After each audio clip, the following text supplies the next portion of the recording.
Right. Nobody has the expectation of me to like schedule properly or not just be a little scatterbrained, and I am, and I just am, and I try not to be, but I am. Right. Well, I think too, with your journalist background, because I come from a similar background, you learn to wing it. Yeah. You have to respond to totally unforeseen things. Suddenly a hot story is breaking across town. Suddenly somebody died. Suddenly somebody's been arrested. Bang, you're on it. Yep. You don't have the luxury of planning your professional life, and that bleeds over into your personal life. And I'm an engineer by trade, so that I had this internal battle going on of needing to be able to play it on the cuff and detesting. And Gab, we had a little discussion even this morning. I don't like to play things off the cuff. I like to prep and plan and program, but you don't always have that luxury. And online, again, when you're building a community, there's still a lot of that there. You have to be able to respond to outside stimuli that just you can't possibly foresee. So one thing before I lose track of my question, which is about mentorship. What I've noticed is, because I've done a little bit of mentoring myself, some were structured to where I had to speak to this person at least once every 2 weeks, and we had a third mentor, if you will, because this was all an actual program for mentorship. So right. I participated in that, and it was okay. But the question I have is, how do you feel about people that use quote unquote interns in order to say I'm mentoring them, where I have 10, 15 years of knowledge, so I can get away with either not paying them or paying them $10 an hour. Because I'm the one that has the knowledge and I'm the one that's going to be quote-unquote mentoring, or am I just completely out of whack where it shouldn't play a role? The interns. I think it depends. I think it depends on who you are and what the company is. I mean, I think it's a little more acceptable in startups because the money is so often on a shoestring that no one's really making bank there, and if an intern does do well, then they're in on the ground floor. If if the intern does well and the company does well, the intern's in on the ground floor, and they really do benefit. It's interesting because I have had this discussion, and I had this discussion with someone actually who took an unpaid internship with a company that probably could have or should have been able to afford to pay him. The founder certainly had the pockets to be able to do that, but the founder also had a lot of experience, and this person said it was an incredible experience. It really was truly mentorship. He learned a lot directly from the founder and found it extremely valuable. And he has since gone to business school, but really feels like that was an extremely valuable experience in his life. But I too often see where someone is like, oh yeah, let's get an intern in, and then basically pile all the grunt work on them, so they're not actually learning anything. I really do dislike unpaid internships. Like I said, there are circumstances in which there are no other solutions, but it really makes it so that only certain people are even able to take advantage of that mentorship. Right. And there are people that are living at home or have a spouse that takes care of them, or or their parents have a lot of money, so can afford to put them up in an apartment in whatever city, and and often there are people who don't need the mentorship as much as as other people do. I don't necessarily know what the solution to that is, though, because so often it is situations where they're not going to pay enough, especially in a city like New York. They're not going to be able to pay enough for someone who, a worthy intern candidate from another city who just doesn't have the money. They're not going to be able to pay enough in order for that person to come to New York or Silicon Valley, for that matter.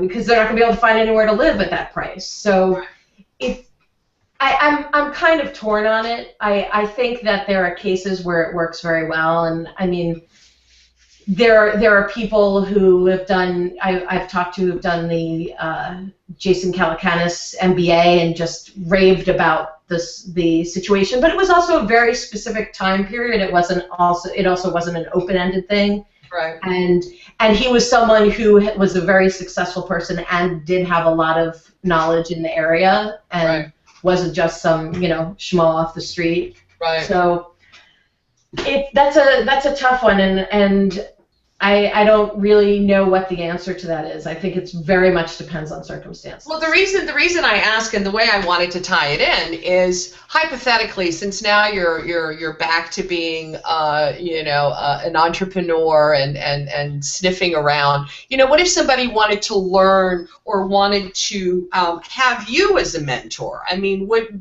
how would you take that person through in order to show them, hey, look. Somebody just did an article, and I love the title. It was 10,000 hours in 10 minutes, which, when you think about it, it's like, yeah, somebody's career probably did take 10,000 hours, and here you are trying to explain it to someone, either on a phone call or I love when people call me up and say, hey, I want to learn SEO, or hey, I want to learn how to write, do you have 10 minutes? Yeah. And so, I guess what I'm trying to get at is how do you learn something like that unless you do go in for mentorship or you do go in as an intern? I mean, because there's really no courses. I mean, you said you took this one course and it was well worth it, but to learn what Amy Vernon knows, the 10,000 hours in 10 minutes, if there's such a thing. Well, I do. I have gotten emails or calls from students before, and I've always been willing to, go out for a coffee, with a student who wants to pick my brain, because they're more just trying to figure out what they're doing and what I've done and how to sort of break into things, and on the same level, anytime I've been asked to speak at a school, whether it's primarily been college, university, but if I were asked to speak at a high school, I'd be happy to as well.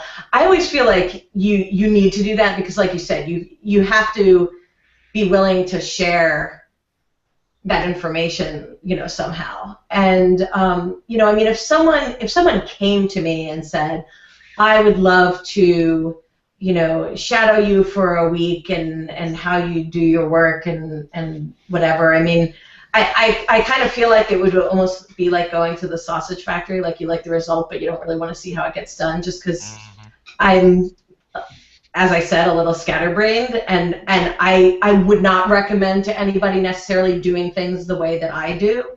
Mm-hmm. But it works for me, so whatever. But if they came to me and they were, particularly if they were a student or someone who was trying to, had left a profession and was trying to remake themselves and figure out what they were doing, I would certainly try to find some way to accommodate them. I would never recruit, unpaid volunteers, though, for me, unpaid interns for me.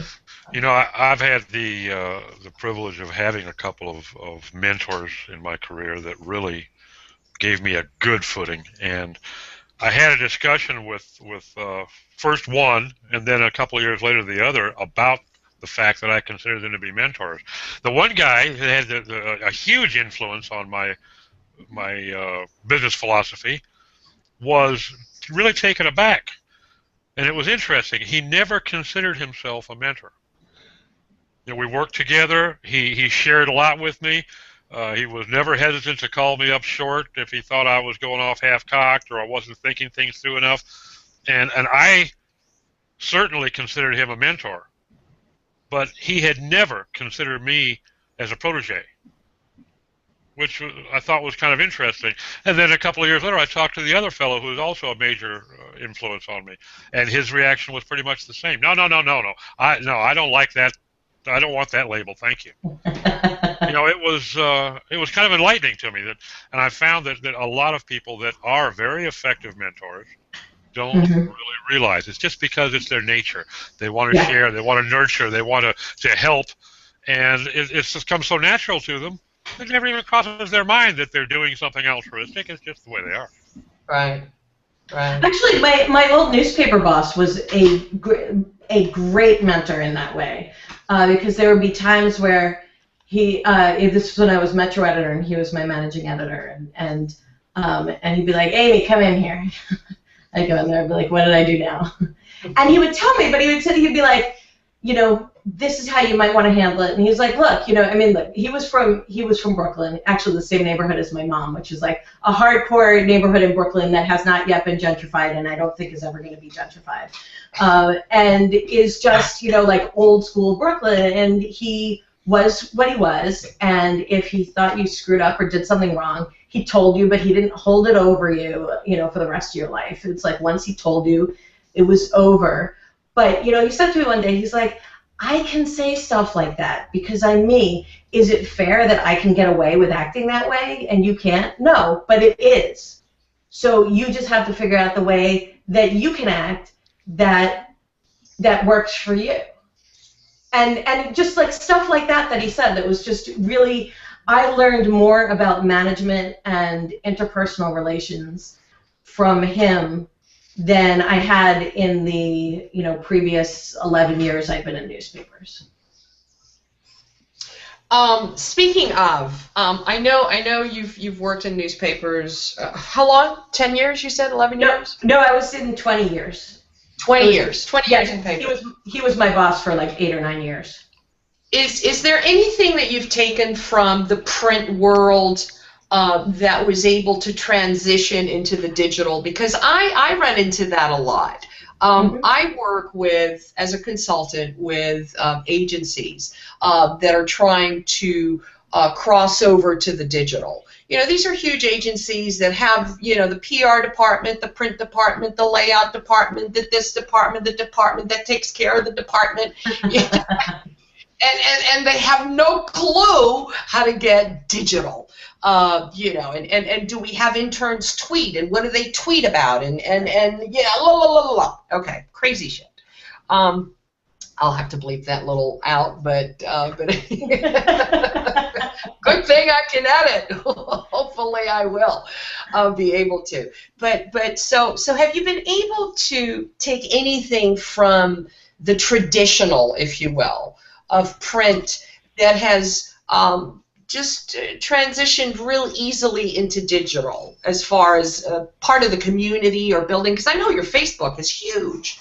Well, I think that part of the reason I was as successful as I was on Dig, and some other very successful people also came from news backgrounds, whether broadcast or News Weekly or newspapers.